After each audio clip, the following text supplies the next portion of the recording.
ਸਤਿ ਸ਼੍ਰੀ ਅਕਾਲ। ਤੁਸੀਂ ਜੁੜੇ ਹੋਏ ਹੋ ਪੰਜਾਬੀ ਰੇਡੀਓ ਯੂਐਸਏ ਦੇ ਨਾਲ ਤੇ ਮੈਂ ਹਾਂ ਪ੍ਰਵੀਨ ਸ਼ਰਮਾ ਲੈ ਕੇ ਹਾਜ਼ਰ ਹਾਂ ਪ੍ਰੋਗਰਾਮ ਖਬਰ ਤੇ ਨਜ਼ਰ।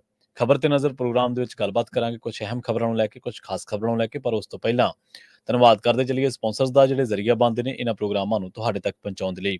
ਖਾਲਸਾ ਇੰਸ਼ੋਰੈਂਸ ਏਜੰਸੀ ਵਾਲੇ ਜਿਨ੍ਹਾਂ ਤੋਂ ਤੁਸੀਂ ਹਰ ਤਰੀਕੇ ਦੀ ਇੰਸ਼ੋਰੈਂਸ ਲੈ ਸਕਦੇ ਹੋ। ਇੰਸ਼ੋਰੈਂਸ ਬਾਰੇ ਪਤਾ ਕਰਨ ਦੇ ਲਈ ਇਹਨਾਂ ਦਾ ਨੰਬਰ ਹੈ 408 272 2500। ਇਹ 1992 ਤੋਂ ਲਗਾਤਾਰ ਇੰਸ਼ੋਰੈਂਸ ਬਿਜ਼ਨਸ ਦੇ ਵਿੱਚ ਸ਼ਾਨਦਾਰ ਸੇਵਾਵਾਂ ਦੇ ਰਹੇ ਨੇ ਤੇ ਅਮਰੀਕਾ ਭਰ ਦੇ ਵਿੱਚ ਇੰਸ਼ੋਰੈਂਸ ਕਰਦੇ ਨੇ। ਓਬਾਮਾ ਕੇਅਰ, ਮੈਡੀਕੇਅਰ ਜਾਂ ਫਿਰ ਕਵਰਡ ਕੈਲੀਫੋਰਨੀਆ ਬਾਬਤ ਪਾਲਿਸੀ ਕਰਵਾਉਣ ਦੇ ਲਈ, ਸਲਾਹ ਲੈਣ ਦੇ ਲਈ ਅੱਜ ਹੀ ਕਾਲ ਕਰੋ 408 272 2500 ਤੇ। ਟਰਕੀਅਨ ਇਮੀਗ੍ਰੇਸ਼ਨ ਲਾ ਫਰਮ ਵਾਲੇ ਜੇ ਟਰਕੀਅਨ ਟੌਰਨੀ ਟਰਕੀਅਨ ਦੇ ਨਾਲ ਤੁਸੀਂ ਯੂਐਸ ਇਮੀਗ੍ਰੇਸ਼ਨ ਬਾਬਤ ਕੋਈ ਵੀ ਸਲਾਹ ਕਰਨੀ ਹੈ, ਕੋਈ ਵੀ ਸਵਾਲ ਪੁੱਛਣਾ ਤੇ ਇਹਨਾਂ ਦਾ ਨੰਬਰ ਹੈ 415 909 0503। Jaswinder Singh, Nachhattar Kaur Nagra Roswell, Charan Singh Sukhwinder Dhaliwal Arizona, Krishan Dhanota Yuba City, Baljinder Singh ਨੇ Woodland, Paramjit Kaur Rangi Vacaville, Pritpal Singh Sidhu Fresno, GN ਲੀਵ ਵਾਲੇ ਟਰੱਕ ਵਾਸ਼ ਕਰਦੇ ਨੇ, ਆਇਲ ਚੇਂਜ ਕਰਦੇ ਨੇ, ਏਅਰ ਬ੍ਰੇਕਾਂ ਦਾ ਕੰਮ ਤਸੱਲੀ ਬਖਸ਼ ਕਰਵਾ ਸਕਦੇ, ਨਵੇਂ ਪੁਰਾਣੇ ਟਾਇਰ ਵੀ ਇਹਨਾਂ ਤੋਂ ਮਿਲਦੇ ਨੇ। ਲੋਕੇਸ਼ਨ ਸੈਂਤਾ ਨੀਲਾ ਦੀ ਨਿਮਾ ਸੋਤਾ ਦੇ ਨਾਲ ਗੱਲ ਕੀਤੀ ਜਾ ਸਕਦੀ ਹੈ 209 277 0113 ਤੇ ਇੰਟਰਲੂਪ ਟਰੱਕ ਸਟਾਪ ਵਾਲੇ।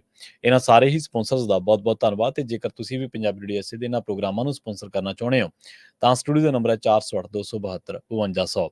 ਅੱਜ ਦਾ ਇਹ ਖਬਰ ਤੇ ਨਜ਼ਰ ਪ੍ਰੋਗਰਾਮ ਸਾਲ 2024 ਦੀ 19 ਅਗਸਤ ਦਾ ਪ੍ਰੋਗਰਾਮ ਹੈ ਤੇ ਦਿਨ ਅੱਜ ਸੋਮਵਾਰ ਹੈ। ਖਬਰਾਂ ਦੇ ਵੱਲ ਵਧਦੇ ਹਾਂ। ਇੱਕ ਬੜੀ ਮੰਦਭਾਗੀ ਖਬਰ ਅਮਰੀਕਾ ਤੋਂ ਆ ਰਹੀ ਹੈ ਜਿੱਥੇ ਪੰਜਾਬੀ ਨੌਜਵਾਨ ਦੀ ਇੱਕ ਸੜਕ ਹਾਦਸੇ ਦੇ ਵਿੱਚ ਮੌਤ ਹੋ ਗਈ ਹੈ। ਇਹ ਨੌਜਵਾਨ ਮਾਛੀਵਾੜਾ ਦਾ ਰਹਿਣ ਵਾਲਾ ਸੀਗਾ। ਮ੍ਰਿਤਕ ਨੌਜਵਾਨ ਦੀ ਜਿਹੜੀ ਪਛਾਣ ਹੋਈ ਆ ਉਹ ਵਿਸ਼ਵਦੀਪ ਸਿੰਘ, ਜਿਹਦੀ ਉਮਰ 19 ਸਾਲ ਸੀ, ਪੁੱਤਰ ਸਤਨਾਮ ਸਿੰਘ ਵਾਸੀ ਜੀਐਸ ਨਗਰ ਵਜੋਂ ਹੋਈ ਹੈ। ਪਤਾ ਲੱਗਿਆ ਕਿ ਵਿਸ਼ਵਦੀਪ ਸਿੰਘ ਕਰੀਬ 2 ਸਾਲ ਪਹਿਲਾਂ ਅਮਰੀਕਾ ਪਹੁੰਚਿਆ ਸੀ ਤੇ ਉੱਥੇ ਫਰੈਜ਼ਨੋ ਸ਼ਹਿਰ ਦੇ ਵਿੱਚ ਉਹ ਰਹਿੰਦਾ ਸੀ ਤੇ ਸਟੋਰ ਦੇ ਉੱਤੇ ਨੌਕਰੀ ਕਰਦਾ ਸੀ। ਜਦੋਂ ਕਿਸੇ ਪਾਸੇ ਨੂੰ ਜਾ ਰਿਹਾ ਸੀ ਤਾਂ ਸਾਹਮਣੇ ਆ ਰਹੀ ਇੱਕ ਕਾਰ ਦੀ ਉਸ ਦੀ ਕਾਰ ਦੇ ਨਾਲ ਜ਼ਬਰਦਸਤ ਟੱਕਰ ਹੋ ਗਈ ਤੇ ਇਸ ਹਾਦਸੇ ਦੇ ਵਿੱਚ ਵਿਸ਼ਵਦੀਪ ਸਿੰਘ ਦੀ ਮੌਤ ਹੋ ਗਈ। ਹਾਦਸੇ ਦੇ ਬਾਰੇ ਇਹਦੇ ਮਾਪਿਆਂ ਨੂੰ ਤੜਕੇ ਅੱਜ ਪਤਾ ਲੱਗਿਆ ਤੇ ਉਸ ਤੋਂ ਬਾਅਦ ਉਸ ਦੇ ਰਿਸ਼ਤੇਦਾਰਾਂ ਨੇ ਭਾਰਤ ਸਰਕਾਰ ਨੂੰ, ਪੰਜਾਬ ਸਰਕਾਰ ਨੂੰ ਉਸ ਦੀ ਲਾਸ਼ ਭਾਰਤ ਲਿਆਉਣ ਦੀ ਮੰਗ ਕੀਤੀ ਹੈ ਜਾਂ ਯਤਨ ਜਿਹੜੇ ਨੇ ਉਹ ਸ਼ੁਰੂ ਕਰ ਦਿੱਤੇ ਨੇ। ਸੋ ਬੜੀਆਂ ਉਮੀਦਾਂ ਆਸਾਂ ਦੇ ਨਾਲ ਆਪਾਂ ਇਹਨਾਂ ਮੁਲਕਾਂ ਦੇ ਵਿੱਚ ਆਉਣੇ ਆ। ਆਪਣੇ ਬਹੁਤ ਸਾਰੇ ਧੀਆਂ ਪੁੱਤ, ਬਹੁਤ ਸਾਰੇ ਉੱਥੋਂ ਨੌਜਵਾਨ ਵੱਖ-ਵੱਖ ਜਿਹੜੇ ਵੀਜ਼ਾ ਨੇ ਉਹਨਾਂ ਦੇ ਜ਼ਰੀਏ ਜਾਂ ਵੱਖ-ਵੱਖ ਹੋਰ ਤਰੀਕਾਕਾਰ ਦੇ ਜ਼ਰੀਏ ਇਹਨਾਂ ਮੁਲਕਾਂ ਦੇ ਵਿੱਚ ਪਹੁੰਚਦੇ ਨੇ। ਇਹਨਾਂ ਮੁਲਕਾਂ ਦੇ ਵਿੱਚ ਪਹੁੰਚ ਕੇ ਉਹਨਾਂ ਨੂੰ ਦਿਨ ਰਾਤ ਸਖਤ ਮਿਹਨਤ ਕਰਨੀ ਪੈਂਦੀ ਹੈ, ਪਰ ਕਈ ਵਾਰੀ ਅਜਿਹੀਆਂ ਮੰਦਭਾਗੀਆਂ ਘਟਨਾਵਾਂ ਵਾਪਰ ਜਾਂਦੀਆਂ ਨੇ ਜਿਹੜੀਆਂ ਉਹਨਾਂ ਨੂੰ ਇਸ ਜਹਾਨ ਦੇ ਵਿੱਚੋਂ ਸਦਾ ਲਈ ਖੋਹ ਲੈਂਦੀਆਂ ਨੇ ਉਹਨਾਂ ਦੇ ਮਾਪਿਆਂ ਤੋਂ, ਤੇ ਉਹਨਾਂ ਦੇ ਮਾਪਿਆਂ ਦੇ ਫਿਰ ਬਾਅਦ ਦੇ ਵਿੱਚ ਕੀ ਬੀਤਦੀ ਹੈ ਇਹ ਉਹੀ ਜਾਣਦੇ ਨੇ। ਲੰਘੇ ਦਿਨਾਂ ਦੇ ਵਿੱਚ ਵੀ ਆਪਾਂ ਇੱਕ ਖਬਰ ਸਾਂਝੀ ਕੀਤੀ ਸੀ ਜਿਹਦੇ ਵਿੱਚ ਹਰਿਆਣਾ ਦੇ ਨਾਲ ਸੰਬੰਧਿਤ 2 ਨੌਜਵਾਨ ਜਿਹੜੇ ਕਿ ਕੈਨੇਡਾ ਪਹੁੰਚੇ ਸੀ ਸਟੱਡੀ ਵੀਜ਼ੇ ਦੇ ਉੱਤੇ। ਉਹ ਨੌਜਵਾਨ ਵੀ ਅਮਰੀਕਾ ਦੇ ਵਿੱਚ ਟਰੱਕ ਚਲਾਉਂਦੇ ਸੀਗੇ, ਪਰ ਉਹ ਇੱਥੇ ਇੱਕ ਸੜਕ ਹਾਦਸੇ ਦਾ ਸ਼ਿਕਾਰ ਹੋ ਗਏ ਔਰ ਇਸ ਹਾਦਸੇ ਦੇ ਵਿੱਚ ਭਿਆਨਕ ਸਭ ਤੋਂ ਗੱਲ ਇਹ ਰਹੀ ਕਿ ਉਹਨਾਂ ਦੇ ਟਰੱਕ ਨੂੰ ਅੱਗ ਲੱਗ ਗਈ ਸੀ ਹਾਦਸੇ ਤੋਂ ਬਾਅਦ, ਜਿਹਦੇ ਵਿੱਚ ਉਹ ਬੜੀ ਮੁਸ਼ਕਲ ਦੇ ਨਾਲ ਨਿਕਲ ਵੀ ਨਾ ਸਕੇ। ਪਰ ਇਸੇ ਕਰਕੇ ਉਹ ਫਿਰ ਅੱਗ ਲੱਗਣ ਦੇ ਨਾਲ ਉਸ ਹਾਦਸੇ ਦੇ ਵਿੱਚ ਉਹਨਾਂ ਦੀ ਦੋਵਾਂ ਦੀ ਮੌਤ ਹੋ ਗਈ। ਉਹ ਨੌਜਵਾਨ ਵੀ ਇਸੇ ਉਮਰ ਦੇ ਸਨ, 20-20, 21-21 ਸਾਲ ਦੇ ਨੌਜਵਾਨ ਸੀਗੇ। ਸਾਲ ਪਹਿਲਾਂ ਉਹ ਕੈਨੇਡਾ ਆਏ ਸੀਗੇ ਤੇ ਉਸ ਤੋਂ ਬਾਅਦ ਇਸ ਮੰਦਭਾਗੀ ਘਟਨਾ ਦਾ ਸ਼ਿਕਾਰ ਹੋ ਗਏ। ਇਸ ਨੌਜਵਾਨ ਦੇ ਨਾਲ ਵੀ ਇੱਕ ਸੜਕ ਹਾਦਸਾ ਵਾਪਰਿਆ। ਕਾਰ ਸਾਹਮਣੋਂ ਆ ਰਹੀ ਕਾਰ ਨੇ ਉਸ ਦੀ ਕਾਰ ਨੂੰ ਜ਼ਬਰਦਸਤ ਟੱਕਰ ਮਾਰੀ ਤੇ ਉਸ ਤੋਂ ਬਾਅਦ ਵਿਸ਼ਵਦੀਪ ਸਿੰਘ ਦੀ ਮੌਤ ਹੋਣ ਬਾਰੇ ਪਤਾ ਲੱਗਿਆ। ਇਹ ਫਰੈਜ਼ਨੋ ਸ਼ਹਿਰ ਦੇ ਵਿੱਚ ਇਸ ਵੇਲੇ ਰਹਿ ਰਿਹਾ ਸੀ ਨੌਜਵਾਨ ਤੇ ਇੱਕ ਸਟੋਰ ਦੇ ਉੱਤੇ ਨੌਕਰੀ ਕਰਦਾ ਸੀ ਤੇ ਆਪਣੀ ਰੋਜ਼ੀ ਰੋਟੀ ਦੇ ਲਈ ਮਿਹਨਤਕਸ਼ ਨੌਜਵਾਨ ਸੀਗਾ। ਮਾਛੀਵਾੜੇ ਦਾ ਇਹ ਰਹਿਣ ਵਾਲਾ ਸੀਗਾ ਨੌਜਵਾਨ, ਜਿਹਦੀ ਮੌਤ ਹੋਣ ਬਾਰੇ ਪਤਾ ਲੱਗਿਆ। ਉਸ ਤੋਂ ਬਾਅਦ ਇਹਦੇ ਇਲਾਕਾ ਨਿਵਾਸੀ ਤੇ ਇਹਦੇ ਪਰਿਵਾਰਕ ਮੈਂਬਰ ਸਦਮੇ ਦੇ ਵਿੱਚ ਨੇ ਤੇ ਹੁਣ ਇਸ ਦੇ ਪਰਿਵਾਰਕ ਮੈਂਬਰਾਂ ਨੇ ਲਾਸ਼ ਨੂੰ ਭਾਰਤ ਲਿਆਉਣ ਦੇ ਲਈ ਯਤਨ ਜਿਹੜੇ ਨੇ ਉਹ ਸ਼ੁਰੂ ਕੀਤੇ ਨੇ। ਅਗਲੀ ਖਬਰ ਦੇ ਵੱਲ ਵਧੀਏ ਤੇ ਗੱਲ ਕਰੀਏ ਪੰਜਾਬ ਦੇ ਵਿੱਚ ਬਾਸਮਤੀ ਦੀ ਜਾਂ ਝੋਨੇ ਦੀ ਕਾਸ਼ਤ ਦੇ ਬਾਰੇ। ਕਿਸਾਨ ਭਲਾਈ ਮੰਤਰੀ ਗੁਰਮੀਤ ਸਿੰਘ ਖੁੱਡੀਆਂ ਨੇ ਇੱਕ ਦਾਅਵਾ ਕੀਤਾ। ਉਹਨਾਂ ਨੇ ਕਿਹਾ ਕਿ ਪੰਜਾਬ ਸਰਕਾਰ ਵੱਲੋਂ ਸੂਬੇ ਦੇ ਵਿੱਚ ਲੋਕਾਂ ਨੂੰ ਫਸਲੀ ਵਿਭਿੰਨਤਾ ਦੇ ਲਈ ਜਾਗਰੂਕ ਕੀਤਾ ਜਾ ਰਿਹਾ ਹੈ। ਇਸ ਸਦਕਾ ਪੰਜਾਬ ਦੇ ਵਿੱਚ ਸਾਉਣੀ ਸੀਜ਼ਨ ਦੇ ਦੌਰਾਨ ਬਾਸਮਤੀ ਦੀ ਲਵਾਈ ਹੇਠ ਰਕਬੇ ਦੇ ਵਿੱਚ 12.58% ਦਾ ਵਾਧਾ ਹੋਇਆ। ਇਸ ਵਾਰ ਪੰਜਾਬ ਦੇ ਵਿੱਚ 6,71,000 ਹੈਕਟੇਅਰ ਰਕਬੇ ਦੇ ਵਿੱਚ ਬਾਸਮਤੀ ਲਾਈ ਗਈ ਹੈ, ਜਦਕਿ ਪਿਛਲੇ ਸਾਲ ਇਹ ਗਿਣਤੀ 5,96,000 ਹੈਕਟੇਅਰ ਸੀਗੀ। ਖੁੱਡੀਆਂ ਨੇ ਕਿਹਾ ਕਿ ਬਾਸਮਤੀ ਦੀ ਲਵਾਈ ਦੇ ਵਿੱਚ ਅੰਮ੍ਰਿਤਸਰ ਸਭ ਤੋਂ ਮੋਹਰੀ ਰਿਹਾ, ਜਿੱਥੇ 1,46,000 ਹੈਕਟੇਅਰ ਰਕਬੇ ਦੇ ਵਿੱਚ ਬਾਸਮਤੀ ਦੀ ਕਾਸ਼ਤ ਕੀਤੀ ਗਈ ਹੈ। ਇਸ ਤੋਂ ਬਾਅਦ ਮੁਕਤਸਰ ਜ਼ਿਲ੍ਹੇ ਦੇ ਵਿੱਚ 1,10,000, ਫਾਜ਼ਿਲਕਾ ਦੇ ਵਿੱਚ 84,000, ਤਰਨਤਾਰਨ ਦੇ ਵਿੱਚ 72,000 ਤੇ ਸੰਗਰੂਰ ਦੇ ਵਿੱਚ 49,000 ਹੈਕਟੇਅਰ ਦੇ ਨਾਲ ਸਭ ਤੋਂ ਵੱਧ ਰਕਬੇ ਦੇ ਵਿੱਚ ਬਾਸਮਤੀ ਲਾਈ ਜਾ ਰਹੀ ਹੈ। ਉਹਨਾਂ ਨੇ ਇਹ ਵੀ ਦਾਅਵਾ ਕੀਤਾ ਕਿ ਸਿੱਧੀ ਬਿਜਾਈ ਹੇਠ ਰਕਬਾ ਵੀ ਲਗਾਤਾਰ ਵਧਦਾ ਜਾ ਰਿਹਾ।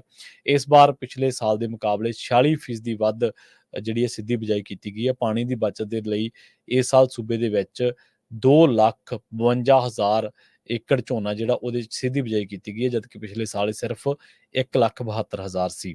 ਇਹਦੇ ਨਾਲ ਹੀ ਬਾਸਮਤੀ ਤੇ 10 ਕੀਟਨਾਸ਼ਕਾਂ ਦੀ ਵਰਤੋਂ ਤੇ ਪਾਬੰਦੀ ਲਾਈ ਗਈ ਹੈ, ਤਾਂ ਜੋ ਪੰਜਾਬ ਦੀ ਬਾਸਮਤੀ ਦੀ ਗੁਣਵੱਤਾ ਨੂੰ ਵਿਸ਼ਵ ਪੱਧਰੀ ਬਣਾ ਕੇ ਇਹਦੇ ਨਿਰਯਾਤ ਨੂੰ ਵਧਾ ਕੇ ਕਿਸਾਨਾਂ ਦੀ ਆਮਦਨ ਹੋਰ ਵਧਾਈ ਜਾ ਸਕੇ।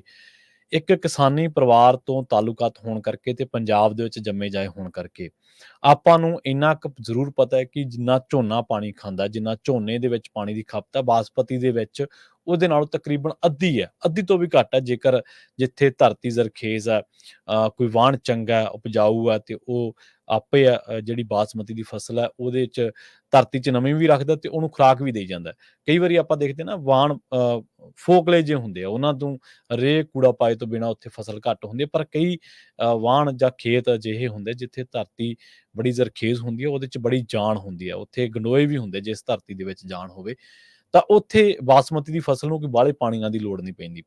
ਦੂਜੀ ਗੱਲ ਇਹ ਹੈ ਕਿ ਇਹ ਹੁਣ ਸਰਕਾਰ ਦਾ ਇਹ ਤਾਂ ਉਹ ਹੈ ਜਿਹੜਾ ਗੁਰਮੀਤ ਸਿੰਘ ਖੁੱਡੀਆਂ ਦੱਸ ਚੁੱਕੇ ਨੇ ਜਾਂ ਜੋ ਮੀਡੀਆ ਦੇ ਵਿੱਚ ਆਇਆ। ਜਿਹੜਾ ਮੀਡੀਆ ਦੇ ਵਿੱਚ ਨਹੀਂ ਆਇਆ, ਆਪਣੇ ਲਈ ਉਹ ਵੀ ਜਾਣਨਾ ਬੇਹੱਦ ਜ਼ਰੂਰੀ ਹੈ ਕਿ ਉਹ ਕੀ ਹੈ। ਉਹ ਅਸਲ ਦੇ ਵਿੱਚ ਇਹ ਹੈ ਕਿ ਪੰਜਾਬ ਦੇ ਵਿੱਚ ਨਰਮੇ ਹੇਠ ਬਿਜਾਈ ਲਗਾਤਾਰ ਘਟਦੀ ਜਾ ਰਹੀ ਹੈ। ਪੰਜਾਬ ਦੀ ਕਪਾਹ ਬੈਲਟ ਜਿਹੜੀ ਕਿ ਬਰਨਾਲਾ ਸਾਈਡ ਤੋਂ ਸ਼ੁਰੂ ਹੋ ਕੇ ਤੇ ਉਹ ਫਾਜ਼ਿਲਕਾ ਅਬੋਹਰ ਤੱਕ, ਮੁਕਤਸਰ ਸਾਹਿਬ, ਫਰੀਦਕੋਟ, ਫਿਰੋਜ਼ਪੁਰ ਦਾ ਵੀ ਕੁਛ ਹਿੱਸਾ ਆਉਂਦਾ ਸੀਗਾ। ਇਹ ਸਾਰੇ ਹਿੱਸੇ ਨੂੰ ਕਪਾਹ ਬੈਲਟ ਮੰਨਿਆ ਜਾਂਦਾ ਸੀਗਾ। ਬਰਨਾਲਾ, ਮਾਨਸਾ, ਬਠਿੰਡਾ, ਗਿੱਦੜਬਾਹਾ, ਮਲੋਟ, ਅਬੋਹਰ, ਫਾਜ਼ਿਲਕਾ, ਫਿਰੋਜ਼ਪੁਰ, ਸ੍ਰੀ ਮੁਕਤਸਰ ਸਾਹਿਬ ਤੇ ਫਰੀਦਕੋਟ, ਇਹ ਸਾਰਾ ਇਲਾਕਾ ਇੱਥੇ ਲਗਾਤਾਰ, ਕਿਉਂਕਿ ਕਿਸਾਨਾਂ ਨੂੰ ਬੀਜ ਜਾਲੀ ਮਿਲਦੇ ਨੇ ਤੇ ਦੂਜੇ ਪਾਸੇ ਜਿਹੜੀ ਕਿਸਾਨਾਂ ਨੂੰ ਉੱਤੇ ਛਿੜਕਣ ਦੇ ਲਈ ਕੀਟਨਾਸ਼ਕ ਆ ਉਹਨਾਂ ਦੇ ਵਿੱਚ ਘਪਲਾ ਹੋ ਜਾਂਦਾ। ਇਸ ਵਾਰ ਵੀ ਹੋਇਆ, ਹਾਲਾਂਕਿ ਸਰਕਾਰ ਨੇ ਫੜ ਲਿਆ। 2 ਘਪਲੇ ਹੋਏ ਇਸ ਵਾਰੀ ਜਦੋਂ ਸੀਜ਼ਨ ਸ਼ੁਰੂ ਹੋਇਆ ਸਾਉਣੀ ਦਾ। ਇੱਕ ਡੀਏਪੀ ਦਾ, ਉਹ ਵੀ ਸਰਕਾਰ ਨੇ ਫੜ ਲਿਆ, ਪਰ ਉਹਦੇ ਵਿੱਚ ਚਲੋ ਦੇਖਾਂਗੇ ਜਦੋਂ ਮਸਾਲੀ ਸਜ਼ਾਵਾਂ ਹੋਣਗੀਆਂ। ਚਲੋ ਖੈਰ ਫੜ ਲਿਓ ਬੰਦੇ ਜਿਹੜੇ ਘਪਲੇ ਕੀਤੇ ਸੀ, ਕੁਛ ਕੁ, ਸਾਰੇ ਨਹੀਂ ਫੜੇ ਗਏ। ਉਸ ਤੋਂ ਬਾਅਦ ਨਰਮੇ ਦੀ ਫਸਲ ਹੁਣ ਲੋਕ ਵਾਹ ਰਹੇ ਨੇ, ਕਿਉਂਕਿ ਚਿੱਟੀ ਸੁੰਡੀ ਦਾ ਹਮਲਾ ਹੋ ਗਿਆ ਨਰਮੇ ਦੀ ਫਸਲ ਤੇ। ਅਸੀਂ ਪੰਜਾਬ ਇੰਨਾ ਮੋਹਰੀ ਸੂਬਾ ਹੈ ਦੂਜੇ ਜਿਹੜੇ ਰਾਜ ਨੇ ਉਹਨਾਂ ਦੇ ਨਾਲੋਂ ਖੇਤੀਬਾੜੀ ਦੇ ਮਾਮਲੇ ਦੇ ਵਿੱਚ, ਪਰ ਹਲੇ ਤੱਕ ਇਹ ਆਪਣੇ ਕਿਸਾਨਾਂ ਨੂੰ ਚਿੱਟੀ ਮੱਖੀ ਜਾਂ ਚਿੱਟੀ ਸੁੰਡੀ, ਗੁਲਾਬੀ ਸੁੰਡੀ ਜਾਂ ਚਿੱਟਾ ਤੇਲਾ ਇਹਨਾਂ ਤੋਂ ਨਿਜਾਤ ਨਹੀਂ ਦਿਵਾ ਸਕਿਆ। ਜਦ ਕਿ ਜੇਕਰ ਤੁਸੀਂ ਜੇਕਰ ਦੂਜੇ ਸੂਬਿਆਂ ਦੇ ਮੁਕਾਬਲੇ ਤੁਸੀਂ ਦੇਖੋਗੇ ਕੰਪੈਰੀਜ਼ਨ ਕਰਕੇ, ਤਾਂ ਸਾਡੇ ਨਾਲੋਂ ਕਿਤੇ ਚੰਗੀ ਫਸਲ ਨਰਮੇ ਦੀ ਰਾਜਸਥਾਨ ਦੇ ਵਿੱਚ ਹੁੰਦੀ ਹੈ। ਬੀਜ ਤਾਂ ਉਹੀ ਉੱਥੋਂ ਲਿਆ ਕੇ, ਗੁਜਰਾਤ ਤੋਂ ਲਿਆ ਕੇ ਉਹ ਬੀਜਦੇ ਨੇ, ਗੁਜਰਾਤ ਤੋਂ ਲਿਆ ਕੇ ਆਪਾਂ ਬੀਜਦੇ ਹਾਂ, ਪਰ ਉੱਥੇ ਕੀਟਨਾਸ਼ਕ ਘਪਲਾ ਨਹੀਂ ਹੁੰਦਾ। ਉੱਥੇ ਜਿੰਨੇ ਵੀ ਛਿੜਕਦੇ ਨੇ ਕੀਟਨਾਸ਼ਕ, ਜਾਂ ਜਦੋਂ ਵੀ ਕੋਈ ਇਹੋ ਜਿਹਾ ਹਮਲਾ ਹੁੰਦਾ ਤਾਂ ਉੱਥੇ ਫਿਰ ਸਮੁੱਚਤਾ ਦੇ ਵਿੱਚ ਇਹਨਾਂ ਬਿਮਾਰੀਆਂ ਨੂੰ ਕੰਟਰੋਲ ਕਰਨ ਦੇ ਲਈ ਪ੍ਰਸ਼ਾਸਨ, ਕਿਸਾਨ ਹੰਭਲਾ ਮਾਰਦੇ ਨੇ। ਦੂਜੇ ਪਾਸੇ ਹੁਣ ਜਿਹੜਾ ਕਿਸਾਨ, ਮੰਨ ਲਓ ਕਿਸੇ ਕਿਸਾਨ ਨੇ ਨਰਮਾ ਬੀਜਿਆ, ਉਹ ਵੈਸੇ ਤਾਂ ਚਲੋ ਉਹਦਾ ਮੰਤਵ ਇਹ ਹੈ ਕਿ ਮੇਰੇ ਕੋਲੇ ਪਾਣੀ ਹੈ ਨਹੀਂਗਾ, ਉਹਨੇ ਪਾਣੀ ਦੀ ਘਾਟ ਕਰਕੇ ਨਰਮਾ ਬੀਜਿਆ। ਚਲੋ ਚੰਗੀ ਗੱਲ ਹੈ ਕਿ ਉਹਨੇ ਫਸਲੀ ਵਿਭਿੰਨਤਾ ਦੇ ਵਿੱਚ ਵੀ ਆਪਣਾ, ਪਰ ਉਹਨੇ ਪਰਿਵਾਰ ਵੀ ਪਾਲਣਾ। ਨਰਮਾ ਬੀਜਿਆ, 8-10 ਹਜ਼ਾਰ ਰੁਪਇਆ ਉਹਨੇ ਖਰਚ ਕੀਤਾ ਨਰਮੇ ਨੂੰ ਲੱਕ-ਲੱਕ ਕਰਨ ਦੇ ਉੱਤੇ। ਹੁਣ ਜੇ ਉਹਨੂੰ ਵਾਹੁਣਾ ਪਊਗਾ ਤੇ ਉਹਦੇ ਉੱਤੇ ਕੀ ਬੀਤਦੀ ਹੋਊਗੀ? ਜਿਹਦਾ 10 ਕਿੱਲੇ ਨਰਮਾ ਜਿਹਨੂੰ ਵਾਹੁਣਾ ਪੈ ਗਿਆ, ਮੰਨ ਲਓ ਮਿਸਾਲ ਦੇ ਤੌਰ ਤੇ, ਤਾਂ ਉਹ ਬੰਦੇ ਦਾ ਘੱਟੋ-ਘੱਟ ਬਾਹਲਾ ਨਹੀਂ, ਲੱਖ, 1.5 ਲੱਖ ਰੁਪਇਆ ਤਾਂ ਆਲਰੇਡੀ ਉਹਦਾ ਖਤਮ ਹੋ ਗਿਆ, ਜਿਹਦਾ ਕੋਈ ਆਊਟਪੁੱਟ ਨਹੀਂ, ਉਹਦੇ 'ਚ ਕੁਛ ਨਹੀਂ ਨਿਕਲਣਾ।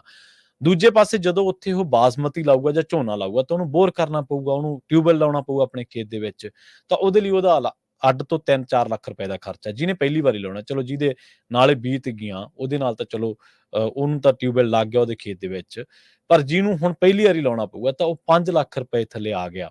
ਤੇ ਜੇਕਰ ਤੁਸੀਂ, ਇਹ ਆਮ ਹੀ ਆਪਾਂ ਪਿੰਡਾਂ ਦੇ ਵਿੱਚ ਗੱਲਾਂ ਸੁਣਦੇ ਹਾਂ ਕਿ ਇੰਨੇ ਰੁਪਏ ਵਿਆਜ, ਇੰਨਾ ਰੁਪਈਆ, ਜੇਕਰ ਉਹ ਬੰਦੇ ਨੇ ਗੈਰ ਸੰਸਥਾਗਤ ਕਿਸੇ ਥਾਂ ਦੇ ਉੱਤੋਂ, ਮੰਨ ਲਓ ਬੈਂਕ ਤੋਂ ਨਹੀਂ ਜਾਂ ਕਿਤੇ ਹੋਰ ਤੋਂ ਨਹੀਂ, ਸਹਿਕਾਰੀ ਸੁਸਾਇਟੀ ਤੋਂ ਲੋਨ ਨਹੀਂ ਚੱਕਿਆ, ਜੇ ਉਹਨੇ ਕਰਜ਼ਾ ਕਿਤੋਂ ਐਸੀ ਥਾਂ ਤੋਂ ਚੱਕ ਲਿਆ ਜਿਹਦੀ ਵਿਆਜ ਦਰ ਬਹੁਤ ਹੈ, ਆੜ੍ਹਤੀ ਉੱਤੇ ਜਾਂ ਕਿਸੇ ਹੋਰ ਫਾਈਨਾਂਸ ਕੰਪਨੀ ਤੋਂ, ਉਹ ਕਿਵੇਂ ਮੋੜੂਗਾ? ਜਿਹਦਾ 5 ਲੱਖ ਰੁਪਈਆ ਪਹਿਲਾਂ ਹੀ ਸਾਉਣੀ ਦੀ ਫਸਲ ਸ਼ੁਰੂ ਹੋਣ ਤੋਂ ਪਹਿਲਾਂ ਹੀ ਖਤਮ ਹੋ ਗਿਆ, ਉਹ ਕਿਵੇਂ ਮੋੜੂਗਾ ਪੈਸਾ? ਤੇ ਇਸੇ ਕਰਕੇ ਆਪਾਂ ਦੇਖਿਆ ਕਿ ਪੰਜਾਬ ਦੇ ਵਿੱਚ, ਇਸ ਬੈਲਟ ਦੇ ਵਿੱਚ, ਬਾਦਲਾਂ ਦੀ ਰਾਜ ਦੇ ਵਿੱਚ ਕਿਸਾਨ ਖੁਦਕੁਸ਼ੀਆਂ ਦਾ ਦੌਰ ਬਹੁਤ ਚੱਲਿਆ ਸੀ। ਇੱਕ ਤਾਂ ਸਮਾਂਤ ਕਿਸਾਨੀ ਹੈ ਇੱਥੇ, ਜੇ ਜ਼ਿਆਦਾਤਰ ਜਿਹੜੇ ਕਿਸਾਨ ਨੇ ਉਹਨਾਂ ਕੋਲੇ 8 ਤੋਂ ਲੈ ਕੇ ਜਾਂ 5 ਤੋਂ ਲੈ ਕੇ 12-13 ਕਿੱਲਿਆਂ ਦੇ ਵਿਚਕਾਰ ਜ਼ਮੀਨ ਹੈ, ਇਸ ਤੋਂ ਜ਼ਿਆਦਾ ਨਹੀਂ ਗੀ। ਦੂਜਾ ਇਹ ਕਿ ਇੱਥੇ ਜਦੋਂ ਸਰਕਾਰ ਸੀ ਬਾਦਲਾਂ ਦੀ, ਉਦੋਂ ਵੀ ਕੀਟਨਾਸ਼ਕ ਘੁਟਾਲਾ ਹੋਇਆ ਸੀ, ਉਦੋਂ 31 ਲੱਖ ਰੁਪਈਆ ਸੜਿਆ ਮਿਲਿਆ ਸੀਗਾ, ਖੇਤੀਬਾੜੀ ਮੰਤਰੀ ਤੋਤਾ ਸਿੰਘ ਸੀਗਾ। ਜਦੋਂ ਕੈਪਟਨ ਦੀ ਸਰਕਾਰ ਆਈ, ਕੈਪਟਨ ਦੇ ਬਾਰੇ ਵੀ ਇਹ ਕਿਹਾ ਜਾਂਦਾ ਕਿ ਉਹ ਤਾਂ ਜੀ ਖੇਤੀਬਾੜੀ ਬਾਰੇ ਬੜੀ ਨਜ਼ਰ ਰੱਖਦੇ ਨੇ। ਜਦੋਂ ਕੈਪਟਨ ਦੀ ਸਰਕਾਰ ਆਈ ਤੇ ਕੈਪਟਨ ਦੀ ਇੱਕ ਮੰਤਰੀ ਨੇ ਬਾਅਦ ਦੇ ਵਿੱਚ, ਰਣਦੀਪ ਸਿੰਘ, ਔਰ ਕਾਕਾ ਰਣਦੀਪ ਸਿੰਘ ਉਹਨਾਂ ਦਾ ਨਾਮ ਹੈ, ਉਹਨਾਂ ਨੇ ਇੱਥੇ ਘੁਟਾਲਾ ਕੱਢਿਆ ਖੇਤੀਬਾੜੀ ਮਸ਼ੀਨਰੀ ਦਾ ਘੁਟਾਲਾ ਕਿ ਭਾਈ ਮਸ਼ੀਨਾਂ ਕੱਢੀਆਂ ਤਾਂ ਦਿੱਤੀਆਂ ਨਹੀਂ ਗਈਆਂ, ਜਿਹੜੀਆਂ ਦਿੱਤੀਆਂ ਗਈਆਂ ਉਹਨਾਂ ਦੇ ਵਿੱਚ ਕਿਸਾਨਾਂ ਨੂੰ ਬਹੁਤ ਉੱਚੇ ਭਾਅ ਦੇ ਉੱਤੇ ਮਿਲੀਆਂ ਤੇ ਉਦੋਂ ਵੀ ਜਾਲੀ ਬੀਜਾਂ ਦਾ ਜਿਹੜਾ ਘੁਟਾਲਾ ਹੋਇਆ ਸੀ ਪੰਜਾਬ ਦੇ ਵਿੱਚ। ਹੁਣ ਆਹ ਤੀਜੀ ਸਰਕਾਰ ਆ ਗਈ ਹੈ। ਕਹਿਣ ਤੋਂ ਭਾਵ ਇਹ ਹੈ ਕਿ 2016 15-16 ਤੋਂ ਕਿਸਾਨ ਖੁਦਕੁਸ਼ੀਆਂ ਦੇ ਮਾਮਲੇ ਦੇ ਵਿੱਚ ਜਿਹੜਾ ਪੰਜਾਬ ਸਾਡਾ 1980 ਦੇ ਦਹਾਕੇ ਦੇ ਵਿੱਚ ਕੁੱਲ ਜਿਹੜੀ ਪੈਦਾਵਾਰ ਆ ਜਾਂ ਕਹਿ ਲਓ ਕਿ ਪ੍ਰਤੀ ਵਿਅਕਤੀ ਆਮਦਨ ਦੇ ਮਾਮਲੇ ਦੇ ਵਿੱਚ ਪਹਿਲੇ ਨੰਬਰ ਤੇ ਹੁੰਦਾ ਸੀ, ਉਹ ਸਾਡਾ ਪੰਜਾਬ ਅੱਜ 16ਵੇਂ ਨੰਬਰ ਤੇ ਹੈ। ਤੇ ਮਹਾਰਾਸ਼ਟਰ ਕਿਸੇ ਵੇਲੇ ਕਿਸਾਨ ਖੁਦਕੁਸ਼ੀਆਂ ਦੇ ਵਿੱਚ ਪਹਿਲੇ ਨੰਬਰ ਤੇ ਗਿਣਿਆ ਜਾਂਦਾ ਸੀ ਕਿਉਂਕਿ ਉੱਥੇ ਵਿਦਰਭ, ਲਾਤੂਰ, ਮੱਧ ਪ੍ਰਦੇਸ਼ ਦਾ ਇਲਾਕਾ, ਉੱਥੇ ਸੋਕਾ ਬਹੁਤ ਪੈ ਗਿਆ ਸੀ। ਕਈ ਸਾਲ ਫਸਲ ਨਹੀਂ ਹੋਈ, ਕਿਸਾਨਾਂ ਤੇ ਜਿਹੜਾ ਕਰਜ਼ਾ ਚੜ੍ਹ ਗਿਆ ਸੀ ਉਹ ਲਗਾਤਾਰ ਵਧਦਾ ਜਾ ਰਿਹਾ ਸੀ। ਇਸ ਤਰ੍ਹਾਂ ਫਿਰ ਉੱਥੇ ਕਿਸਾਨ ਦੀ ਆਰਥਿਕਤਾ ਬਹੁਤ ਜ਼ਿਆਦਾ ਮਾੜੀ ਪੈ ਗਈ ਸੀ। ਉੱਥੇ ਕਿਸਾਨ ਖੁਦਕੁਸ਼ੀਆਂ ਬਹੁਤ ਹੋਈਆਂ ਸੀ। ਵਿਦਰਭ ਦੇ ਕਿਸਾਨਾਂ ਨੇ ਤਾਂ ਇੱਕ ਵਾਰੀ ਪਾਣੀ ਦੇ ਵਿੱਚ ਖੜ ਕੇ ਉਹਨਾਂ ਨੇ ਪ੍ਰੋਟੈਸਟ ਕੀਤਾ। ਕਈ ਦਿਨ ਲੰਬਾ ਪ੍ਰੋਟੈਸਟ ਕੀਤਾ, ਤੁਹਾਨੂੰ ਅੱਜ ਵੀ ਗੂਗਲ ਤੇ ਮਿਲ ਜੂਗਾ। ਉਹਨਾਂ ਦੇ ਪੈਰ ਗਲ ਗਏ ਪਰ ਇਹਨਾਂ ਸਰਕਾਰਾਂ ਦੇ ਕੰਨ ਦੇ ਉੱਤੇ ਜੂੰ ਨਹੀਂ ਸਰਕੀ। ਤਾਮਿਲਨਾਡੂ ਦਾ ਕਿਸਾਨ ਦਿੱਲੀ ਦੇ ਵਿੱਚ ਆ ਕੇ ਕਈ ਮੋਦੀ ਭਗਤ ਕਹਿ ਦਿੰਦੇ ਨਾ ਕਿ ਦਿੱਲੀ ਦੇ ਵਿੱਚ ਆ ਕੇ ਪੰਜਾਬ ਵਾਲਿਆਂ ਨੇ ਸੜਕਾਂ ਜਾਮ ਕਰਤੀਆਂ, ਇਹਨਾਂ ਨੇ ਆਹ ਕਰਤੀਆਂ, ਇਹਨਾਂ ਨੂੰ ਆਹ ਕਰਨਾ ਚਾਹੀਦਾ ਸੀ। ਸਲਾਹਾਂ ਦਿੰਦੇ ਆ ਕੇ ਕਿ ਇਹਨਾਂ ਨੂੰ ਆਹ ਕਰਨਾ ਚਾਹੀਦਾ ਸੀਗਾ। ਤਾਮਿਲਨਾਡੂ ਦੇ ਕਿਸਾਨਾਂ ਨੇ ਤਾਂ ਕੋਈ ਸੜਕ ਨਹੀਂ ਜਾਮ ਕੀਤੀ, ਉਹ ਤਾਂ ਜੰਤਰ ਮੰਤਰ ਤੇ ਪ੍ਰੋਟੈਸਟ ਕਰ ਰਹੇ ਸੀ। ਉਹਨਾਂ ਨੇ ਜਿਹੜੇ ਕਿਸਾਨਾਂ ਨੇ ਖੁਦਕੁਸ਼ੀਆਂ ਕੀਤੀਆਂ ਜਾਂ ਜਿਹੜੇ ਮਾਰੇ ਗਏ, ਉਹਨਾਂ ਦੀਆਂ ਖੋਪੜੀਆਂ ਕੱਢ ਕੇ ਗਲਾਂ ਦੇ ਵਿੱਚ ਪਾ ਕੇ ਪ੍ਰੋਟੈਸਟ ਕੀਤਾ। ਕਿਸੇ ਸਰਕਾਰ ਨੇ ਗੱਲ ਸੁਣੀ ਉਹਨਾਂ ਦੀ? ਕਿਸੇ ਦੇ ਕੰਨ ਉੱਤੇ ਜੂੰ ਸਰਕੀ? ਤੋਮਰ ਹੋਰੇ ਖੇਤੀਬਾੜੀ ਮੰਤਰੀ ਸੀ, ਪਿਊਸ਼ ਗੋਇਲ ਵਰਗੇ ਜਾਂ ਹੋਰ ਸੋਮ ਪ੍ਰਕਾਸ਼ ਵਰਗੇ, ਇਹ ਪੰਜਾਬ ਦੇ ਕਿਸਾਨਾਂ ਦੇ ਗੱਲ ਤਾਂ ਪਈ ਜਾਂਦੇ ਸੀਗੇ ਕਿ ਤੁਸੀਂ ਆਏ ਆ, ਤੁਹਾਨੂੰ ਸਮਝ ਨਹੀਂ ਆ ਰਿਹਾ ਬਿੱਲ, ਅਸੀਂ ਤੁਹਾਨੂੰ ਸਮਝਾ ਰਹੇ ਹਾਂ, ਇਹ ਹੈ ਫਲਾਨਾ ਵੋ ਹੈ। ਚਲੋ ਬਾਅਦ ਦੇ ਵਿੱਚ ਇਹੀ ਲੋਕ ਆਪਾਂ ਨੂੰ ਪਤਾ ਕਿਸਾਨਾਂ ਦੇ ਪੈਰੀਂ ਹੱਥ ਲਾਉਂਦੇ ਵੀ ਨਜ਼ਰ ਆਏ। ਪਰ ਇਹਨਾਂ ਲੋਕਾਂ ਨੇ ਉਹ ਜਿਹੜੇ ਸ਼ਾਂਤਮਈ ਪ੍ਰੋਟੈਸਟ ਕਰ ਰਹੇ ਸੀ, ਜਿਨ੍ਹਾਂ ਨੇ ਨਾ ਤਾਂ ਕੋਈ ਸੜਕ ਘੇਰੀ ਸੀ, ਨਾ ਕੁਛ ਘੇਰਿਆ ਸੀ, ਉਹਨਾਂ ਦੀ ਗੱਲ ਸੁਣੀ। ਉਹ ਸੰਸਦ ਦੇ ਮੂਹਰੇ ਵੀ ਗਏ ਆਪਦੇ ਨਾਲ ਦੇ ਕਿਸਾਨਾਂ ਦੀਆਂ ਖੋਪੜੀਆਂ ਗਲਾਂ ਦੇ ਵਿੱਚ ਪਾ ਕੇ, ਪਰ ਨਹੀਂ ਉਹਨਾਂ ਦੀ ਕਿਸੇ ਨੇ ਗੱਲ ਸੁਣੀ। ਇਸੇ ਤਰ੍ਹਾਂ ਅੱਜ ਦਾ ਕਿਸਾਨ ਆ, ਸਾਡਾ ਪੰਜਾਬ ਦਾ ਕਿਸਾਨ ਹੈ। 2016 15-16 ਤੋਂ ਆਪਾਂ ਇਹ ਗੱਲਾਂ ਸੁਣਦੇ ਆ ਰਹੇ ਹਾਂ, 3 ਸਰਕਾਰਾਂ ਬਦਲੀਆਂ ਪਰ ਅੱਜ ਤੱਕ ਕਿਸਾਨ ਦੀ ਹੋਣੀ ਨਹੀਂ ਬਦਲੀ। ਕਿਸਾਨ ਖੁਦਕੁਸ਼ੀਆਂ ਦੇ ਵਿੱਚ ਮਾਮਲੇ ਦੇ ਵਿੱਚ ਸਭ ਤੋਂ ਵੱਡੀ ਜਿਹੜੀ ਕਾਰਨ ਹੈ ਉਹ ਉਹਦੀ ਫਸਲ ਦਾ ਤਬਾਹ ਹੋ ਜਾਣਾ, ਔਰ ਇੱਕ ਵਾਰੀ ਨਹੀਂਗਾ ਕਈ ਵਾਰ ਫਸਲਾਂ ਦਾ ਤਬਾਹ ਹੋ ਜਾਣਾ। ਇਸ ਕਰਕੇ ਉਹਦੀ ਆਰਥਿਕਤਾ ਡਾਵਾਂਡੋਲ ਹੋ ਜਾਂਦੀ ਹੈ ਔਰ ਉਹਨਾਂ ਦੇ ਨਾਲ ਮਜ਼ਦੂਰ ਖੁਦਕੁਸ਼ੀਆਂ ਦਾ ਵੀ ਇੱਕ ਰੁਝਾਨ ਦੇਖਣ ਨੂੰ ਮਿਲਿਆ ਸੀ। ਹੁਣ ਤਾਂ ਚਲੋ ਸ਼ੁਕਰ ਹੈ ਕਿ ਉਹਨੂੰ ਠੱਲ ਪਈ ਹੈ, ਕਿਸਾਨ ਖੁਦਕੁਸ਼ੀਆਂ ਨੂੰ ਵੀ ਮਾੜੀ ਮੋਟੀ ਠੱਲ ਪਈ ਹੈ। ਕਹਿਣ ਤੋਂ ਭਾਵ ਇਹ ਹੈ ਕਿ ਜੇਕਰ ਸਰਕਾਰਾਂ ਹੁਣ ਮੰਤਰੀ ਸਾਹਿਬ ਇਹ ਤਾਂ ਠੀਕ ਹੈ, ਚੰਗੀ ਗੱਲ ਆ, ਅਸੀਂ ਵੀ ਵੈਲਕਮ ਕਰਦੇ ਹਾਂ ਕਿ ਚਲੋ ਝੋਨੇ ਹੇਠੋਂ ਰਕਬਾ ਨਿਕਲਿਆ, ਬਾਸਮਤੀ ਹੇਠ ਆਇਆ, ਘੱਟ ਪਾਣੀ ਲੱਗੂਗਾ, ਘੱਟ ਕੀਟਨਾਸ਼ਕ ਵਰਤੇ ਜਾਣਗੇ, ਪਰਾਲੀ ਵੀ ਘੱਟ ਹੁੰਦੀ ਹੈ, ਚੰਗੀ ਗੱਲ ਹੈ ਇਹ। ਧੂੰਆਂ ਵੀ ਘੱਟ ਹੋਊਗਾ, ਜਦੋਂ ਪਰਾਲੀ ਘੱਟ ਮੱਚੂਗੀ ਧੂੰਆਂ ਵੀ ਘੱਟ ਹੋਊਗਾ, ਸਾਰੇ ਪਾਸੇ ਚੰਗੀ ਹੈ। ਪਰ ਅਸੀਂ ਸਿਰਫ ਇੱਕ ਗੱਲ ਨੂੰ ਫੜ ਕੇ ਕਿਉਂ ਅੱਗੇ ਤੁਰ ਗਏ? ਅਸੀਂ ਸਿਰਫ ਇੱਕ ਗੱਲ ਨੂੰ ਪ੍ਰਾਪਤੀ ਦੱਸ ਰਹੇ ਹਾਂ, ਪਰ ਜਿੱਥੇ ਸਾਡਾ ਫੇਲੀਅਰ ਹੈ, ਜਿੱਥੇ ਅਸੀਂ ਨਾਕਾਮ ਸਾਬਿਤ ਹੋਏ ਹਾਂ, ਜਿੱਥੇ ਸਾਨੂੰ ਜਵਾਬਦੇਹ ਹੋਣਾ ਚਾਹੀਦਾ ਲੋਕਾਂ ਦੀ ਕਚਹਿਰੀ ਦੇ ਵਿੱਚ ਜਾ ਕੇ, ਉੱਥੇ ਨਹੀਂਗਾ। ਠੀਕ ਆ, ਪ੍ਰੈਸ ਨੋਟ ਉਹਨਾਂ ਨੇ ਛਾਪਤਾ, ਚੰਗੀ ਗੱਲ ਆ, ਆંકੜੇ ਵੀ ਦੱਸਦੇ, ਬਹੁਤ ਚੰਗੀ ਗੱਲ ਹੈ। ਔਰ ਇਹ ਜਿਹੜੇ ਸਰਕਾਰ ਪੱਖੀ ਮੀਡੀਆ ਅਦਾਰੇ ਹੈ ਉਹ ਕਦੇ ਨਹੀਂ ਦੱਸਣਗੇ ਕਿ ਬਠਿੰਡੇ ਮਾਨਸਾ ਦੇ ਪਿੰਡਾਂ ਦੇ ਵਿੱਚ, ਭੈਣੀ ਬਾਘਾ ਦੇ ਪਿੰਡਾਂ ਦੇ ਵਿੱਚ ਜਾਂ ਬਠਿੰਡੇ ਦੇ ਹੋਰ ਪਿੰਡਾਂ ਦੇ ਵਿੱਚ ਕਿਸਾਨਾਂ ਨੇ ਲੱਖ ਨਰਮਾ ਵਾਹਤਾ। ਉਹ ਕਦੇ ਨਹੀਂ ਉਧਰ ਕੈਮਰੇ ਘਕਾਉਣਗੇ, ਉਹ ਕਦੇ ਨਹੀਂ। ਠੀਕ ਆ, ਕੋਈ ਇੱਥੇ ਕੈਮਰੇ ਕਿੱਧਰ ਜਾ ਰਹੇ ਨੇ ਮੀਡੀਆ ਦੇ? ਅੱਜ ਕੱਲ੍ਹ ਮੀਡੀਆ ਦੇ ਉੱਤੇ ਵੀ ਗੱਲ ਕਰ ਲਈਏ, ਕੋਈ ਮੰਨ ਲਓ ਕੋਈ ਮਾੜਾ ਮੋਟਾ ਕੋਈ ਡੇਰਾ ਲਾ ਕੇ ਆਪਦਾ ਕੋਈ ਬੂਮਣਾ ਕੰਮ ਚਲਾਈ ਬੈਠਾ, ਉਹਦੇ 4 ਵਿਊ ਨੇ, 8-10 ਘੋੜੀਆਂ ਰੱਖੀ ਬੈਠਾ, ਉਹਦੇ ਕੋਲੇ ਕੋਈ ਕੈਮਰੇ ਵਰਗਾ ਮੇਰਾ ਵਰਗਾ ਮਾਤੜ ਵਿਚਾਰਾ ਕੋਈ ਵਿਊ ਲੈਣ ਮਾਰਾ ਉਹਦੇ ਕੋਲੇ ਜਾ ਉੜਦਾ, ਹਾਂਜੀ, ਉੱਤੋਂ ਨੂੰ ਕਹਿ ਦਿੰਦਾ ਬਾਬਾ ਜੀ। ਉਹ ਫਿਰ ਉਹਦਾ ਵਿਆਹ ਹੋ ਜਾਂਦਾ, ਫਿਰ ਉਸ ਤੋਂ ਬਾਅਦ ਉਹ ਸਾਰਾ ਦੇਖਿਆ ਜਾਂਦਾ ਕਿ ਬਾਈ ਹੁਣ ਇਹਦਾ ਫਲਾਣੇ ਦਾ ਵਿਆਹ ਹੈ, ਤੇ ਉਸ ਤੋਂ ਬਾਅਦ ਉਹਦਾ ਕੋਈ ਝਗੜਾ ਜੇ ਹੋ ਜੇ ਤਾਂ ਉਹ ਝਗੜੇ ਦੀ ਵੀ ਪੂਰੀ ਕਵਰੇਜ।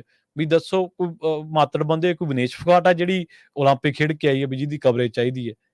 ਇਹ ਕੋਈ ਸਿੰਘ ਬਾਹਰ ਆਇਆ ਕੋਈ ਜਿਹਨੇ ਮੰਨ ਲਓ ਖਾੜਕੂ ਸਫਾਂ ਦੇ ਵਿੱਚ ਵਿਚਰਦਿਆਂ ਕੋਈ ਚੰਗੇ ਜਾਂ ਕੋਈ ਕੰਮ ਕੀਤੇ ਹੋਣ ਤੇ ਉਹਨੇ ਕੈਦ ਕੱਟੀ ਹੋਵੇ, ਬੰਦੀ ਸਿੰਘ ਹੈ? ਇਹ ਕੋਈ ਇਹੋ ਜਿਹਾ ਖਿਡਾਰੀ ਹੈ ਜਿਹੜਾ ਕੋਈ ਮਾਰਕਾ ਮਾਰ ਕੇ ਆਇਆ? ਕੋਈ ਫੌਜੀ ਜਵਾਨ ਹੈ ਜਿਹੜਾ ਕੋਈ ਬਾਰਡਰ ਤੇ ਲੜ ਕੇ ਆਇਆ ਕਿ ਤੁਸੀਂ ਉਹਦੀ ਇੰਟਰਵਿਊ ਕਰ ਰਹੇ ਹੈ? ਜਾਂ ਕੋਈ ਕਿਸਾਨ ਆ ਜਿਹਦੇ ਕੋਈ ਬਹੁਤ ਨਿਆਰਾ ਕੰਮ ਕੀਤਾ, ਜਿਹਨੇ ਕੋਈ ਦੂਜੀ ਕਿਸਾਨੀ ਨੂੰ ਕੋਈ ਰਾਹ ਦਸੇਰਾ ਦਿਖਾਇਆ? ਜਾਂ ਕੋਈ ਇਹੋ ਜਿਹਾ ਟੀਚਰ ਹੈ ਜਿਹੜਾ ਇਕੱਲਾ ਹੀ ਕੋਈ ਆਪਣਾ ਕੋਈ ਸਕੂਲ ਚਲਾ ਰਿਹਾ ਤੇ ਜਵਾਕਾਂ ਨੂੰ ਪੜ੍ਹਾ ਵੀ ਰਿਹਾ ਤੇ ਉਹਦੇ ਸਕੂਲ ਦੇ ਨਤੀਜੇ ਬਹੁਤ ਵਧੀਆ? ਜਾਂ ਕੋਈ ਇਹੋ ਜਿਹਾ ਕੋਚ ਆ ਹੋਊ ਜਿਹਦੀ ਕੋਚਿੰਗ ਨਾਲ ਕੋਈ ਬਹੁਤ ਸਾਰੀਆਂ ਮੱਲਾਂ ਮਾਰੀਆਂ ਹੋਣ? ਸਾਡੇ ਉਧਰ ਨੂੰ ਮੂੰਹ ਹੀ ਨਹੀਂ ਹੋ ਰਹੇ, ਅਸੀਂ ਕਿਸਾਨੀ ਦੀ ਗੱਲ ਹੀ ਨਹੀਂ ਕਰਦੇ। ਪੰਜਾਬੀ ਰੇਡੀਓ USA ਇੱਕ ਅਜਿਹਾ ਮੰਚ ਹੈ ਜਿੱਥੇ ਅਸੀਂ ਹਰ ਸਮੇਂ ਹਰ ਗੱਲ ਜਿਹੜੀ ਆ ਉਹ ਲੋਕ ਪੱਖੀ ਕਰਨ ਦੀ ਕੋਸ਼ਿਸ਼ ਕਰਦੇ ਆ ਔਰ ਇਹ ਗੱਲ ਕਰਨੀ ਨਹੀਂ ਸੌਖੀ ਨਹੀਂਗੀ। ਵਗਦੀਆਂ ਹਨੇਰੀਆਂ ਦੇ ਵਿੱਚ, ਚੱਲਦੀਆਂ ਹਨੇਰੀਆਂ ਦੇ ਵਿੱਚ ਮਿਸਾਲਾਂ ਜਾਰੀ ਰੱਖਣੀਆਂ, ਚਲਾਉਣੀਆਂ ਕੋਈ ਸੌਖੀਆਂ ਨਹੀਂ ਆ। ਅਦਾਰਿਆਂ ਨੂੰ ਚਲੋ ਅਸੀਂ ਤਾਂ ਇੱਕ ਆਪਦੀ ਡਿਊਟੀ ਕਰ ਰਹੇ ਹਾਂ ਜਾਂ ਇੱਕ ਪੱਤਰਕਾਰ ਤਾਂ ਖੋਜ ਹੀ ਕਰ ਸਕਦਾ ਹੈ, ਪਰ ਉਹਨੂੰ ਮੰਚ ਕਿਹੜਾ ਮਿਲਦਾ ਹੈ ਜਾਂ ਉਹ ਗੱਲ ਕਿਹੜੀ ਕਿਹੜਾ ਮੰਚ ਕਰਨ ਦਿੰਦਾ। ਅੱਜ-ਕੱਲ੍ਹ ਮੰਚ ਵੀ ਨਹੀਂ ਨਾ ਇਹ ਗੱਲ ਕਰਨ ਦਿੰਦਾ। ਅੱਜ-ਕੱਲ੍ਹ ਮੀਡੀਆ ਵੀ ਕਹਿੰਦਾ ਕਿ ਜਿਹੜੀ ਸਕ੍ਰਿਪਟ ਤਾਂਹੋਂ ਆਊਗੀ, ਦਿੱਲੀ ਤੋਂ ਆਊਗੀ, ਜਿਹੜੀ ਸਕ੍ਰਿਪਟ ਇੱਥੇ ਪੰਜਾਬ ਦੇ ਸਕੱਤਰੇਤ ਦੇ ਵਿੱਚੋਂ ਆਊਗੀ, ਆਪਾਂ ਉਹ ਬੋਲਣੀ ਹੈ।